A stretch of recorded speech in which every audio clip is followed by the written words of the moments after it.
Selamat pagi pemirsa, apa kabar Anda pagi hari ini? Nadia, apa kabar? Baik sekali, Rizky. Ya ini ada kabarnya ada raja kecil menurut Prabowo. Nah, ini dia. Ini kaitannya sama penghematan anggaran begitu ya di kementerian. Betul, dan ini masih menjadi teka-teki siapa, karena memang ada beberapa pihak pasti yang merasa dirugikan, karena penghematannya juga cukup besar, Rizky. 306 triliun rupiah lebih. Iya, nah siapa yang disebut Prabowo sebagai raja-raja kecil yang melawan dalam penghematan anggaran gitu ya? Betul, nanti kita tunggu saja ya. Dan pemirsa, selain informasi tadi, kami juga akan menghadirkan informasi lainnya. Bersama saya Rizky Hasan. Dan saya Raisa Nadia. Berikut Seputar News Pagi selengkapnya.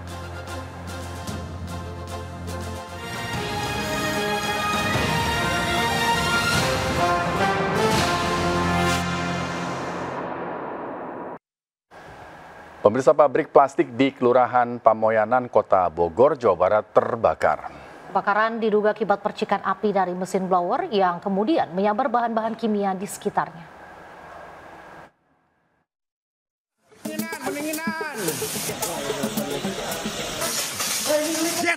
Jet. Dengan cekatan, petugas pemadam kebakaran ini berupaya memadamkan api di ruang produksi pabrik plastik di Kelurahan Pamoyanan, Kecamatan Bogor Selatan, Kota Bogor, Jawa Barat. Kebakaran ini diduga akibat percikan api dari mesin blower yang menyambar ke mesin printing. Karyawan yang panik sempat berusaha memadamkan api dengan alat pemadam api ringan atau APAR. Banyaknya zat kimia seperti tinta dan thinner membuat api tak terkendali. Dan APAR juga keluar semua tapi nggak ketolong, hampir 10 kaleng nggak padam sama saya, soalnya emang benar-benar api langsung gede aja gitu, langsung kebak yang penuh tintanya itu kan. Tugas damkar menurunkan 7 unit mobil untuk memadamkan api. Ini dan ternyata yang terbakar itu adalah mesin printing plastik. Mesin printing plastik ukuran cukup besar. Dugaan sementara penyebab kebakaran itu ada percikan api dari mesin blower yang berada di sebelah mesin printing plastik tersebut. Karena di situ ada bak tinta, kemudian banyak bahan kimia, jadi api cepat berkobar.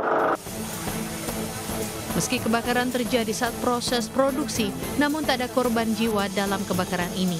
Dari Bogor, Jawa Barat, Andi Firmansyah melaporkan.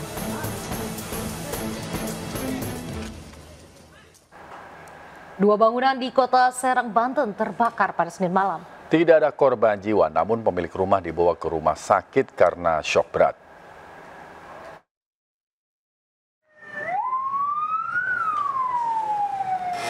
Api melahap dua bangunan di komplek perumahan Taman Lopang Indah, Kota Serang, Banten. Kebakaran menimpa sebuah gudang tempat penyimpanan barang elektronik dan merambat ke rumah di sebelahnya. Belum diketahui penyebab pasti kebakaran, namun diduga dipicu korsleting listrik di gudang elektronik. Meski tidak ada korban jiwa, pemilik rumah diinformasikan mengalami syok dan dibawa ke rumah sakit untuk menjalani perawatan.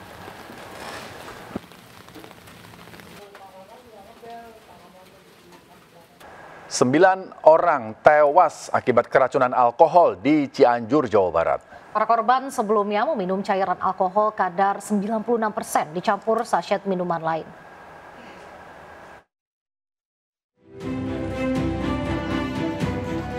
Satu persatu warga kampung Kaum Kidul Kademangan, Mande, Cianjur diamankan setelah keracunan alkohol 96%. Jumlahnya 9 orang tewas, sementara 3 orang dirawat di rumah sakit. Sebelumnya para korban menenggak cairan alkohol murni yang dicampur dengan minuman kemasan berasa pada Jumat malam. 2 dari 3 yang dirawat kini telah diperbolehkan pulang. Korban minum cairan alkohol murni setelah membeli di salah satu toko online sebanyak 1 jerigen ukuran 1 liter, sementara 12 korban mengalami gejala yang sama, namun 2 orang tidak dirawat di rumah sakit. Nah, Kang kan dinyatakan selamat ini. Gimana rasanya, Kang, dari selamat dari maut alkohol itu? Alhamdulillah, rasanya bahagialah. Nah, lolos dari maut. Nah, apakah akan diulang kembali hal seperti itu atau bagaimana, atau menyesal atau bagaimana? Saya sangat menyesal sekali dan saya mulai dari sekarang tidak akan pernah lagi untuk minum alkohol. Dan 2 orang yang meninggal diantaranya tidak dirawat di rumah sakit.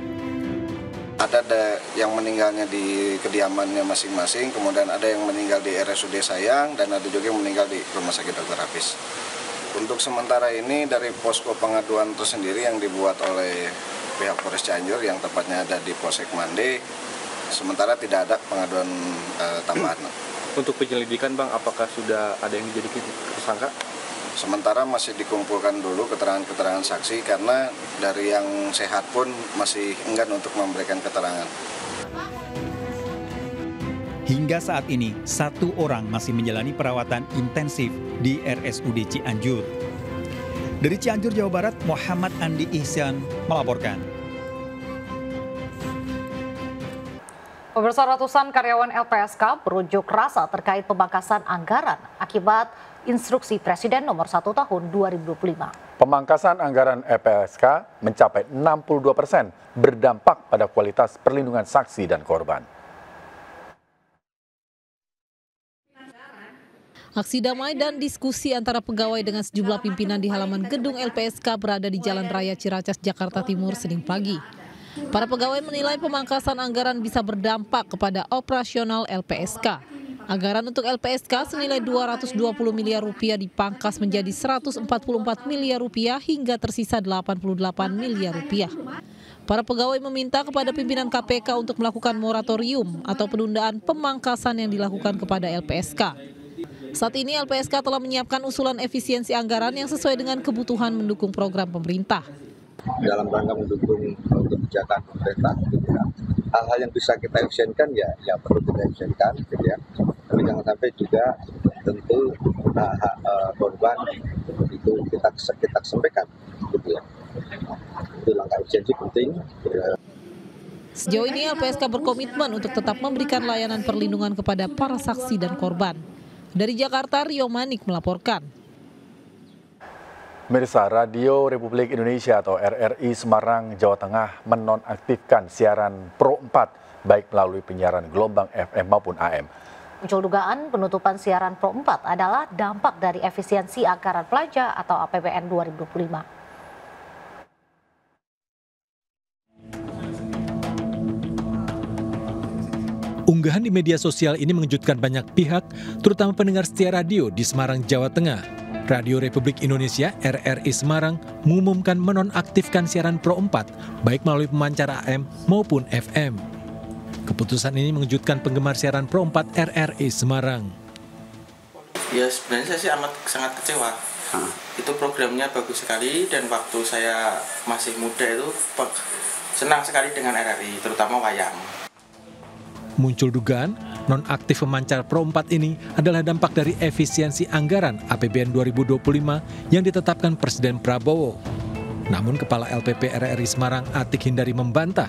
Menurutnya penonaktifan pemancar FM dan AM siaran Pro 4 adalah keputusan strategis, merubah penyiaran dari terestrial ke siaran streaming. Sebenarnya ini sudah lama akan kami alihkan ke sana, digitalisasi, tetapi tanpa meninggalkan terestrial, tanpa meninggalkan kualitas yang ada gitu. Jadi kalau kita tidak mengikuti perkembangan zaman ini justru kami tertinggal nanti gitu. Hanya mungkin salah menarasikan mungkin ya teman-teman di bawah. Nonaktif siaran melalui pemancar AM dan FM telah dilakukan hari Senin kemarin. Aktivitas siaran di kantor LPP RRI Semarang kini berjalan seperti biasa. Saat ini terdapat 103 pegawai di RRI Semarang dan 6 orang kontributor. Dari Semarang, Jawa Tengah, Doni Marendra melaporkan. Pemirsa, Presiden Prabowo Subianto menginstruksikan penghematan besar-besaran pada APBN 2025 di semua kementerian dan lembaga. Dalam pelaksanaannya, Prabowo mengungkapkan ada raja kecil yang merasa kebal hukum dan melawannya saat menghemat anggaran negara untuk kepentingan rakyat. Tidak perlu pengeluaran-pengeluaran yang mubazir, pengeluaran-pengeluaran yang alasan untuk nyolong. Saya ingin dihentikan, dibersihkan. Ada dalam birokrasi merasa sudah kebal hukum, merasa sudah menjadi raja kecil, Ada. Saya mau menghemat uang. Uang itu untuk rakyat. Perjalanan dinas, perjalanan ke luar negeri dikurangi.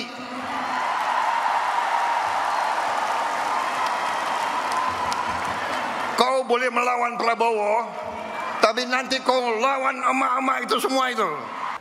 Di tengah efisiensi dan pemotongan anggaran kementerian, 505 kepala desa dijadwalkan mengikuti pembekalan atau retret di Akademi Militer Akmil Magelang, Jawa Tengah. Kepala desa terpilih akan mendapatkan berbagai pembekalan selama 7 hari mulai 21 Februari mendatang.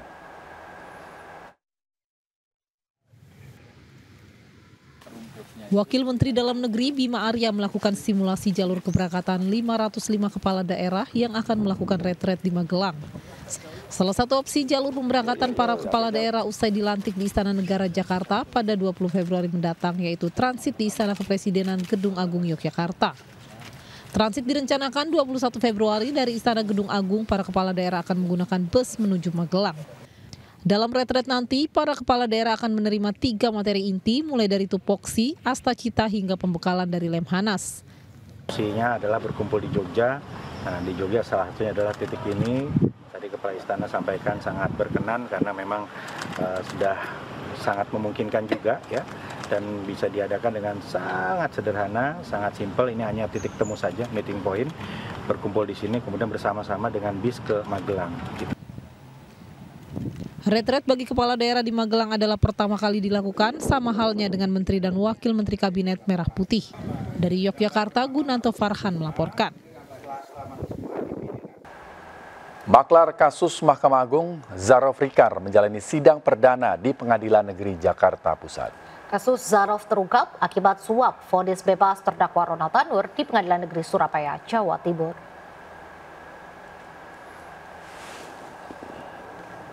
Sidang pembacaan dakwaan dipimpin oleh Hakim Ketua Rosiha Juria Rangkuti Senin siang. Dalam dakwaannya, jaksa penuntut umum menyatakan Zarov Rikar menerima gratifikasi sebesar 915 miliar rupiah dan emas 51 kg atas perannya sebagai maklar kasus di Mahkamah Agung sejak 2012 hingga 2022. Hadir di ruang sidang utama, Meriska Wijaya, Ibu Ronald Tanur, dan Lisa Rahmat, pengacara Ronald Tanur. Keduanya juga menjalani sidang perdana pembacaan dakwaan. Sidang ketiga terdakwa akan dilanjutkan dengan agenda pembacaan eksepsi oleh kuasa hukum masing-masing terdakwa 17 Februari mendatang.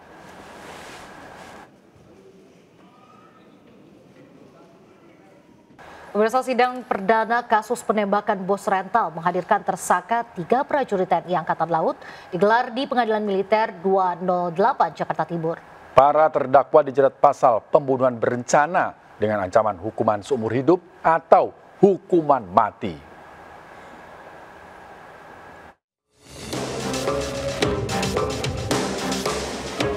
Sidang beragendakan pembacaan dakwaan ini dihadiri ketiga terdakwa prajurit TNI AL, yakni Bambang Apriatmojo, Akbar Adli, dan Refsin Hermawan. Sidang yang dipimpin oleh Ketua Majelis Hakim Letnan Kolonel Arif Rahman ini digelar secara terbuka. Dalam sidang terungkap peran dari masing-masing tersangka dalam insiden penembakan. Terdakwa Bambang berperan mencari informasi kepada saksi Henry tentang mobil yang akan dijual. Sementara terdakwa Akbar menjadi perantara pembelian mobil bodong tersebut. Adapun terdakwa Rafsin merupakan pembeli mobil rental. Dalam sidang juga terkuak fakta bahwa penembakan diduga sudah direncanakan, bahkan senjata sudah dipersiapkan tersangka. Dalam dakwaan, Bambang Apri dan Akbar Adli diancam pasal pembunuhan berencana dengan ancaman seumur hidup atau hukuman mati. Sementara Rafsin Hermawan didakwa pasal penadahan dengan ancaman paling lama 4 tahun penjara. Bahwa atas dakwaan tersebut tadi penasihat hukum terdakwa maupun terdakwa tidak mengajukan eksepsi atau keberatan atas dakwaan auditor militer yang telah disampaikan tadi. Kasus penembakan bos rental Ilyas Abdurrahman 48 tahun berawal dari korban dan anaknya Agam yang mencari keberadaan mobil rentalnya yang terdeteksi ada di daerah Tangerang. Keduanya berupaya mengejar dan menghentikan mobil rentalnya. Namun yang berada di dalam mobil mengeluarkan senjata. Korban minta pendampingan Polsek Cinangka namun tak digubris. Saat korban melanjutkan sendiri upaya pengejaran mobil rental, Ilyas ditembak oleh pelaku mengenai dada dan tewas. Dari Jakarta, Jessica Winoto, Leman, dan Di Bernardi melaporkan. Pemirsa Partai Perindo yang dipimpin Ketua Umum Angela Tanusudibio melakukan audiensi dengan Komisi Pemilihan Umum Republik Indonesia. Pertemuan ini dilaksanakan guna mengenalkan jajaran Dewan Pimpinan Pusat Partai Perindo serta membahas perkembangan regulasi kepemiluan termasuk potensi perubahan aturan menjelang pemilu 2029.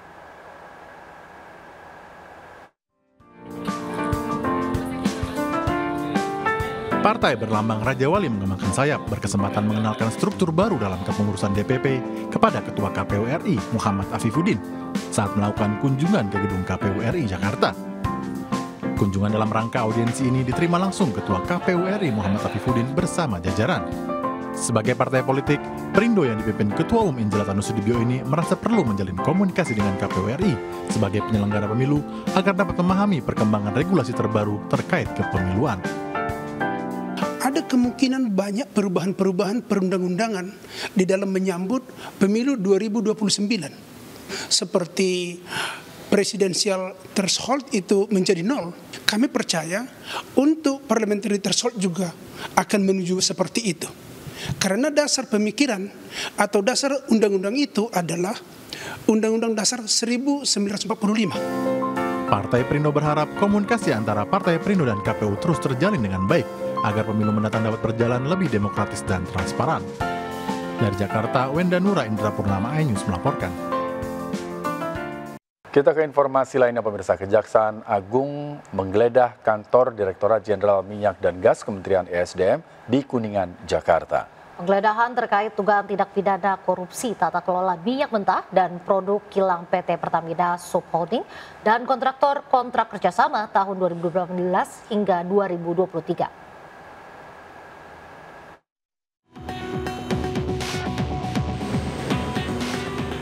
Tim penyidik Kejagung menggeledah kantor Ditjen Migas Kementerian ESDM di Jalan Rasuna Said, Jakarta Selatan, Senin siang. Penggeledahan yang berlangsung lebih dari 5 jam sejak pukul 12 siang kemarin menggeledah 3 ruangan di 4 lantai berbeda. Di antaranya ruangan Direktur Pembinaan Usaha Hulu, ruangan Direktur Pembinaan Usaha Hilir, serta ruangan Sekretaris Direktorat Jenderal Migas. Penggeledahan ini dilakukan terkait dugaan tindak pidana korupsi tata kelola minyak mentah dan produk kilang PT Pertamina Subholding dan kontraktor kontrak kerjasama tahun 2018 hingga 2023. Dari hasil penggeledahan, penyidik menemukan sejumlah barang bukti dokumen dan elektronik. Tentu penggeledahan ini dilakukan terkait dengan penanganan perkara dugaan tindak pidana korupsi dalam tata kelola minyak mentah dan produk kilang pada PT Pertamina. Selain itu, Jampitsus juga mengumpulkan bukti-bukti berupa keterangan 70 orang saksi yang telah diperiksa, termasuk 1 ahli keuangan negara. Dari Jakarta, Sahreza Zanski, Irfan Hardiansa, Ade Supriyatna, dan Sandu Santo, iNews melaporkan.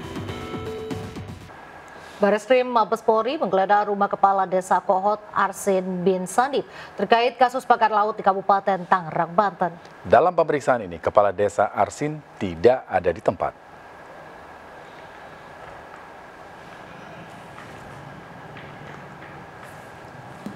Tim dari Bareskrim tiba di rumah Arsin bin Sandip Senin malam. Polisi membacakan surat perintah dan langsung melakukan penggeledahan di kediaman Arsin. Namun Kades Arsin tidak ada di kediamannya. Polisi hanya menemui istri dan saudara kandung kepala desa. Penggeledahan dilakukan di 3 titik, rumah Kades, rumah Sekretaris Desa, dan kantor Desa Kohot. Belum diperoleh keterangan resmi dari kepolisian, namun penggeledahan diduga terkait kasus pagar laut di perairan Kabupaten Tangerang, Banten. Usai penggeledahan, istri dan saudara kandung Arsin diperiksa di Mapolsek Paku Haji, Tangerang.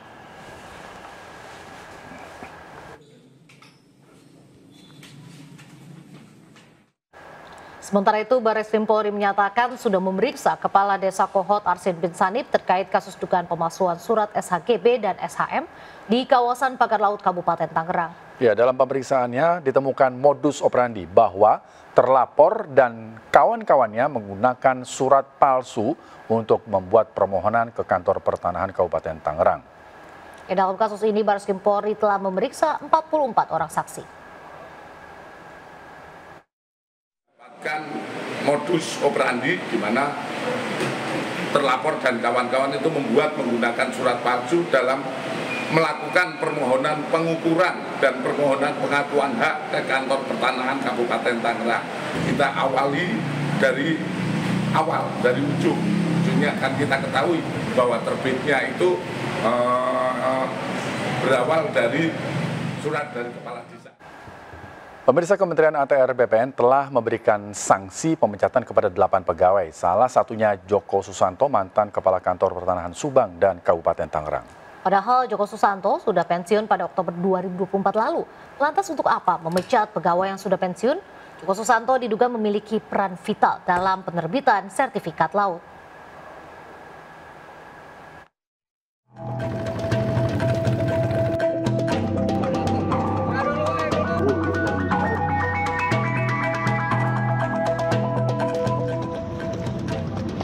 Persoalan pagar laut semakin meluas. Selain di perairan Tangerang, laut bersertifikat juga ditemukan di Subang, Jawa Barat.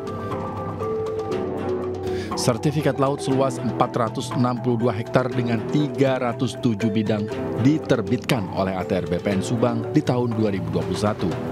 Penerbitan sertifikat merujuk pada peta zaman Belanda 1942. Ada time series history dari tahun 42 sampai dengan sekarang itu yang dulunya itu tidak ada kepala burung di Patimban, sekarang ada. Artinya segala sesuatu bisa terjadi, adanya tanah timbul dan sebagainya.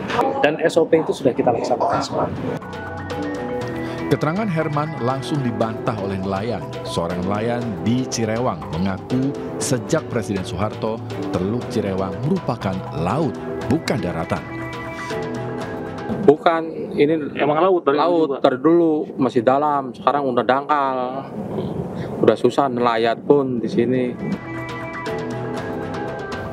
Jika penerbitan sertifikat merujuk pada peta zaman Belanda, lantas mengapa ada nama-nama nelayan dan warga dicatut tanpa izin untuk pembuatan sertifikat tersebut? Ini tahu tiba-tiba aja. Sampai nggak dipinta? Enggak dipinta apa aja, nggak dipinta. Ini tahu tiba-tiba aja. Kini 8 pegawai Kementerian ATR BPN dipecat, termasuk Joko Susanto yang pernah menjabat Kepala Kantor Pertanahan Kabupaten Tangerang pada 2023. Padahal Joko Susanto sudah pensiun pada Oktober 2024 lalu. Lantas, untuk apa memecat pegawai yang sudah pensiun? Ya kalau udah pensiun ya nggak mungkin dipecat, yang udah pecat otomatis. Dan bukan kewenangan kita lagi. Kalau pemecatan kan bagi pihak-pihak yang terlibat, yang masih aktif, yang kita pecat itu. Kalau yang sudah pensiun ya udah pensiun, mau gimana lagi? Joko Susanto pernah menjabat sebagai Kepala Kantor Pertanahan Kabupaten Subang dengan kasus sertifikat laut yang sama. Keberadaan Joko Susanto kini tak diketahui. Joko Susanto diduga memiliki peran vital dalam penerbitan sertifikat laut baik di Subang maupun di Tangerang.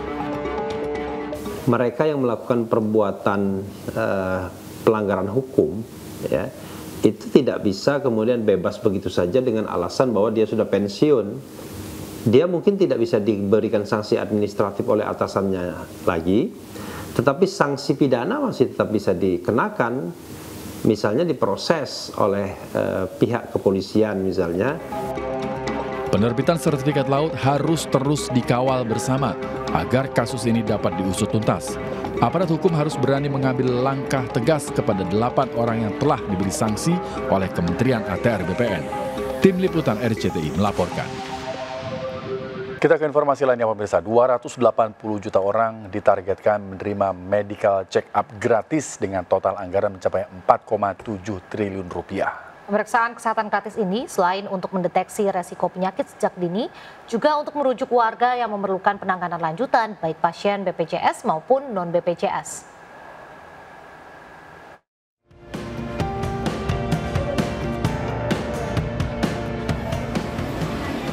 Sambil membawa balitanya, sejumlah warga ini mengikuti cek kesehatan gratis di Puskesmas Cengkareng, Jakarta Barat. Satu persatu pasien lansia ini juga menjalani pemeriksaan awal. Sebelum diperiksa lebih lanjut, para pasien terlebih dahulu di-screening mulai dari pendataan hingga pemeriksaan berat dan tinggi badan. Warga kemudian dapat memeriksakan sejumlah penyakit yang dikeluhkan. Program medical check-up gratis ini disambut antusias warga setempat. Seorang warga mengaku merasa terbantu bisa memeriksakan penyakit asam urat dan kolesterol yang dideritanya secara gratis. Kolesterol sama asam urat, iya. Memang itu iya, soalnya seminggu ini saya udah cek ke klinik, kolesterol saya tinggi, asam urat tinggi, jadi saya pengen ke puskes dulu tadi. Taunya ada cek gratis, pikiran yang ulang tahun Januari nggak bisa lagi, tetapi taunya masih bisa. Program cek kesehatan gratis yang diperuntukkan bagi warga yang berulang tahun dengan usia di bawah 6 tahun dan di atas 18 tahun ke atas ini juga digelar di Puskesmas Kebonjeruk, Jakarta Barat. Di sini 45 warga yang terpilih melakukan cek kesehatan gratis didominasi lansia dan anak bayi hingga usia 3 tahun. Cek kesehatan gratis ini selain untuk mendeteksi resiko penyakit, juga untuk merujuk warga yang memerlukan penanganan lanjutan, baik pasien BPJS maupun non-BPJS. Semua sama, jadi BPJS, non-BPJS sama semua. Semua punya hak. Bahkan dari luar DKI juga kita terima. Cek kesehatan gratis bagi warga yang berulang tahun pada bulan Januari, Februari, dan Maret 2025 diperbolehkan melakukan pemeriksaan kesehatan hingga April 2025 mendatang. Program ini ditargetkan untuk menyasar 280 juta penerima dengan total anggaran mencapai 4,7 triliun rupiah. Dari Jakarta, Tim Liputan iNews melaporkan. Presiden Prabowo Subianto kembali meninjau program makan bergizi gratis di Bogor, Jawa Barat. Prabowo turun langsung ke pelaksanaan program makan bergizi gratis di SDN 1 dan SDN 2 Kedung Jaya 2 Bogor.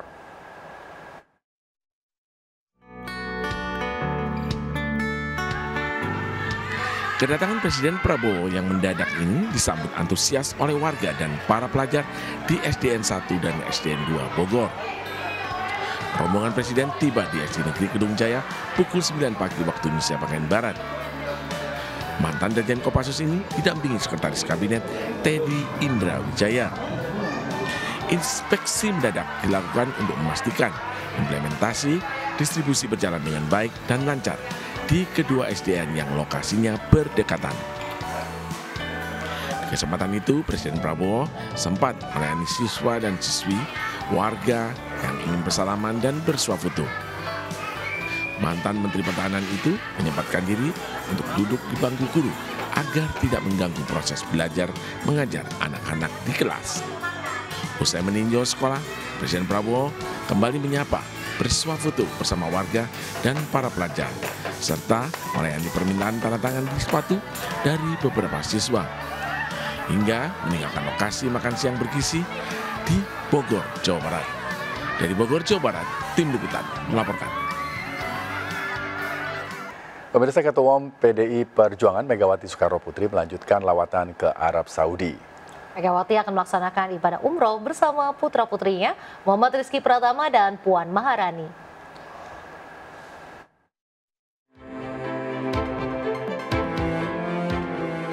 Setelah melakukan kunjungan di rumah dan Vatikan juga bertemu Paus Fransiskus, Ketua Umum PDI Perjuangan Megawati Soekarnoputri tiba di Arab Saudi.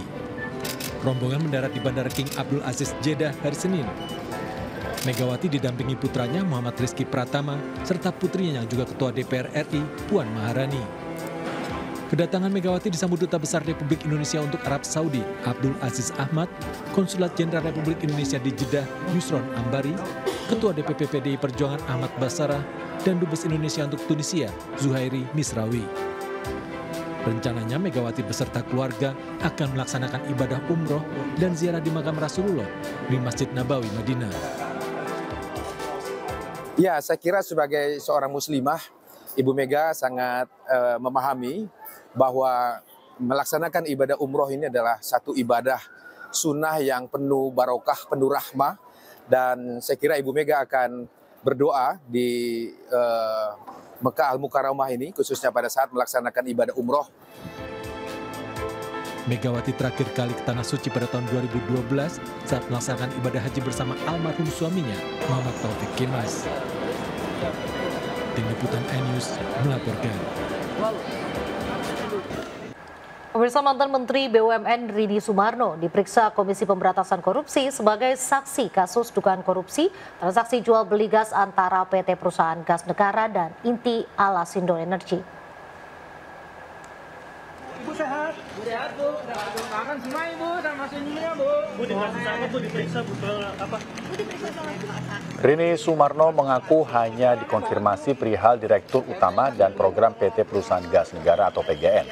Rini juga menyinggung soal pertanyaan saat PGN diakuisisi oleh Pertamina. Yang menegaskan akuisisi tersebut sesuai dengan program pemerintah. KPK belum membeberkan materi yang hendak didalami lewat pemeriksaan saksi tersebut. Sebelumnya KPK menyidik jual beli gas di PGN karena mengendus kerugian keuangan negara. Dugaan kerugian keuangan negara tersebut masih didalami, namun estimasi awal menembus ratusan miliar rupiah.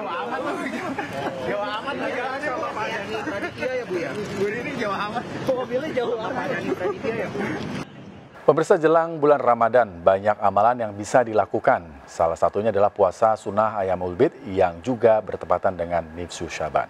Selain menjadi malam istimewa kedua setelah Lailatul Qadar, berpuasa bertepatan dengan malam Nisfu Syaban menjadi waktu mustajab dikabulkannya segala doa.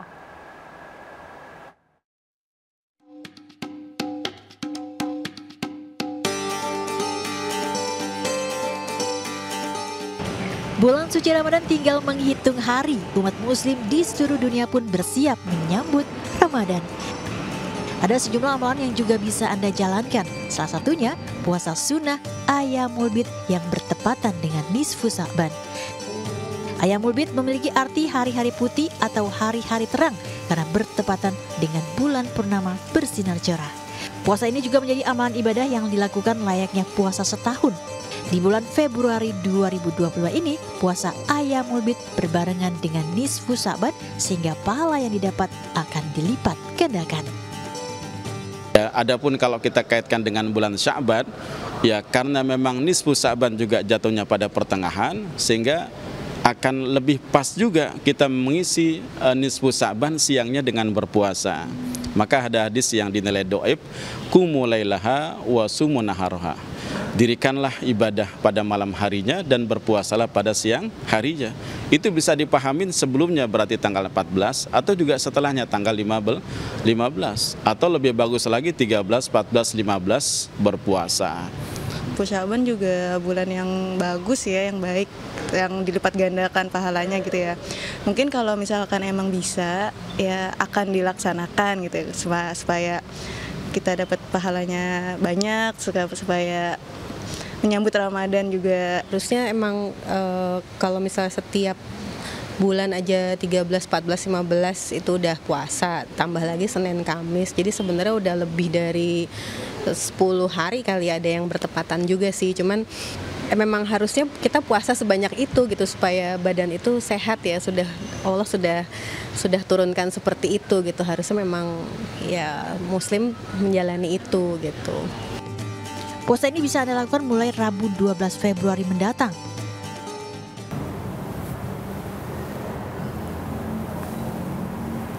Pemirsa, puasa Ayyamul Bid menjadi puasa sunnah bagi umat Islam. Puasa Ayyamul Bid dapat dilakukan pada tanggal 13, 14, dan 15 bulan Hijriah. Puasa Ayyamul Bid di Februari 2025 ini menjadi momen spesial karena bertepatan dengan Nisfu Syaban, sehingga ini menjadi momen bagi umat Islam dalam meraih ladang pahala. Dari Jakarta, Dilamia Lia, Tri Julianti, iNews melaporkan. Treble Music menggandeng Indosat sebagai platform musik yang mengusung AI pertama di Indonesia. Dengan fitur AI, para penikmat musik bisa mencari rekomendasi lagu sesuai dengan suasana hati.